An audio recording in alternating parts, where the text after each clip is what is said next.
Brought to you by Vigor, co-powered by Sensodyne and Vimal. ಬಾಯಲ್ಲಿ ಹೇಳಿ ಕೇಸರಿ.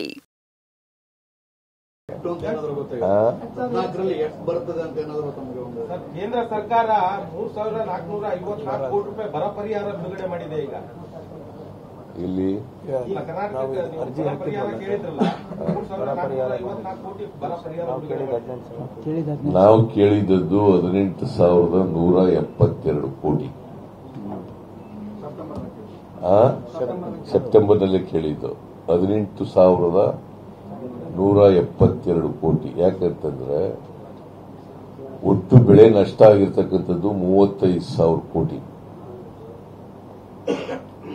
48 lakh hectare ಪ್ರದೇಶದಲ್ಲಿ ಬೆಳೆ ನಷ್ಟ ಆಗಿದೆ.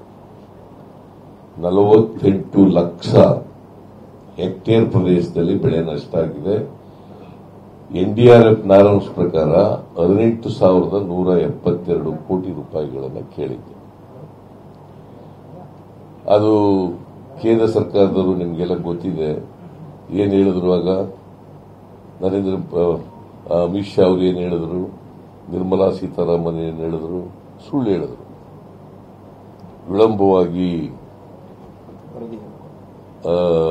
ಮನವಿ ಕೊಟ್ಟಿದ್ದಾರೆ. ಕೋಡ್ ಆಫ್ ಕಂಡಕ್ಟ್ ಬಂದ್ಬಿಡ್ತು. ಅದಕ್ಕೆ ಕೊಡ್ಲಿಲ್ಲ ಅಂತ ಅಮಿತ್ ಶಾ ಅವರು ಹೇಳಿದ್ರು. ಆಮೇಲೆ ನಿರ್ಮಲಾ ಸೀತಾರಾಮನ್ ಅವರು ಹೇಳಿದ್ರು, ಇವರು ಬರಗಾಲಕ್ಕೆ ಮನವಿ ಕೊಟ್ಟಿಲ್ಲ, ಗ್ಯಾರಂಟಿಗಳಿಗೆ ದುಡ್ಡು ಕೇಳಿದ್ದಾರೆ ಅಂತ ಹೇಳಿದ್ರು. ನಾವು ಗ್ಯಾರಂಟಿಗಳಿಗೆ ಒಂದು ಪೈಸೆನೂ ಕೇಳಿಲ್ಲ, ಕೇಳಲೂ ಇಲ್ಲ.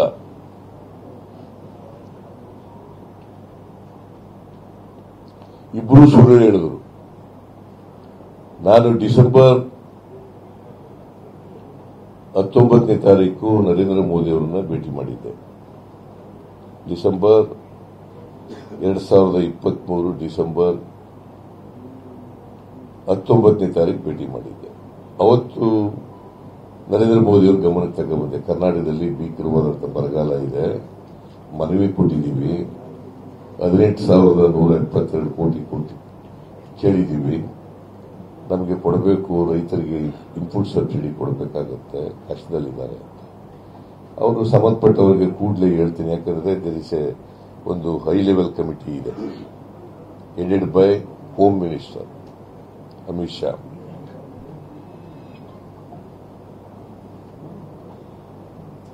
ಅದಾದ್ಮೇಲೆ ಡಿಸೆಂಬರ್ 20ನೇ ತಾರೀಕು ಅಮಿತ್ ಶಾ ಅವರನ್ನು ಭೇಟಿ ಮಾಡಿದ್ದೆ, ನಾನು ಕೃಷ್ಣ ಬೈರೇಗೌಡ.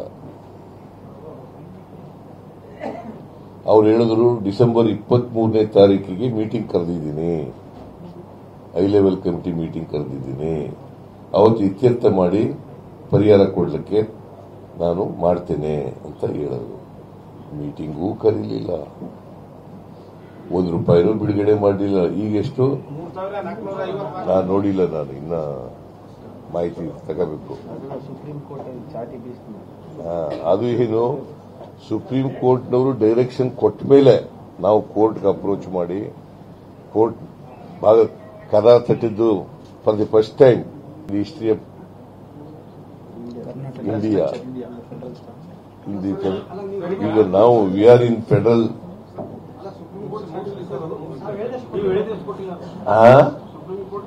ಇಲ್ಲ, ಸುಪ್ರೀಂ ಕೋರ್ಟ್ನವರೆಲ್ಲ ಇದು ಹೇಳಿರೋದು, ಸುಪ್ರೀಂ ಕೋರ್ಟ್ನವರೆಲ್ಲ ಹೇಳಿರೋದು. ಅವರು ಇತ್ಯರ್ಥ ಮಾಡಿ ಜಲ್ದಿ ಅಂತ ಹೇಳಿದರು.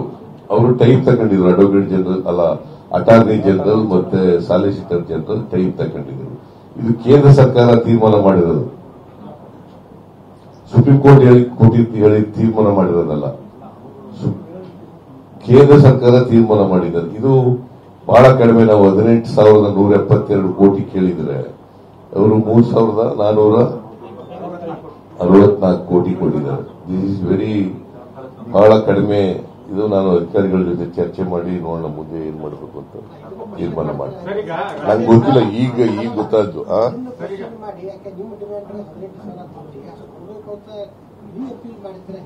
ಅಪೀಲ್ ಇನ್ನ ಇದೆ, ಒಂದು ವಾರ ಟೈಮ್ ಕೇಳಿದ್ದಾರೆ. ಅಟಾರ್ನಿ ಜನರಲ್ ಅವ್ರು ಏನ್ ಹೇಳಿದ್ದಾರೆ, ನಾವ್ ಏನಾದ್ರೂ ಮಾಡ್ತೀವಿ ಅಂತ ಅಲ್ಲಿ ಕೊಟ್ಟಿರೋದಷ್ಟೇ.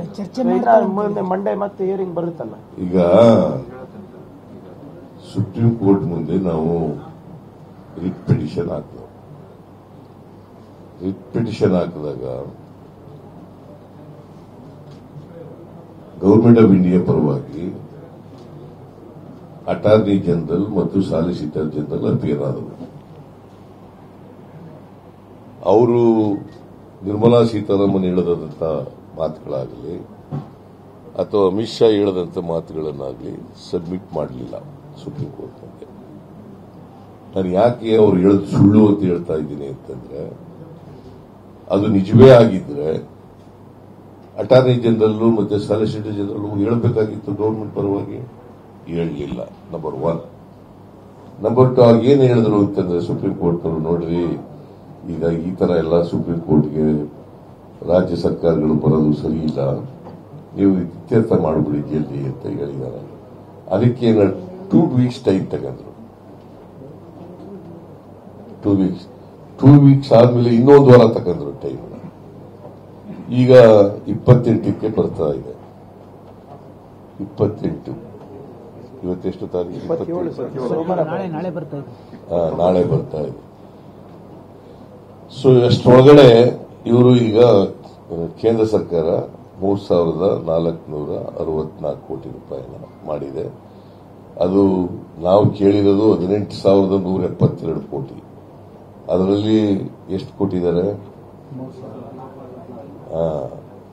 1/4 ಕಡಿಮೆ. ಸೊ ಅದಕ್ಕೆ ನಾನು ಅಧಿಕಾರಿಗಳ ಜೊತೆ ಚರ್ಚೆ ಮಾಡಿ ನಮ್ಮ ಏನಿರಬೇಕು, ನಮ್ಮ ನಿಲುವು ಏನಿರಬೇಕು ಅನ್ನೋದ್ರ ಬಗ್ಗೆ ಮಾತಾಡ್ತೀನಿ. ಈಗಲೇ ಮಾತಾಡ್ತೀನಿ. Brought to you by Vigor, co-powered by Sensodyne and Vimal. ಬಾಯಲ್ಲಿ ಹೇಳಿ ಕೇಸರಿ.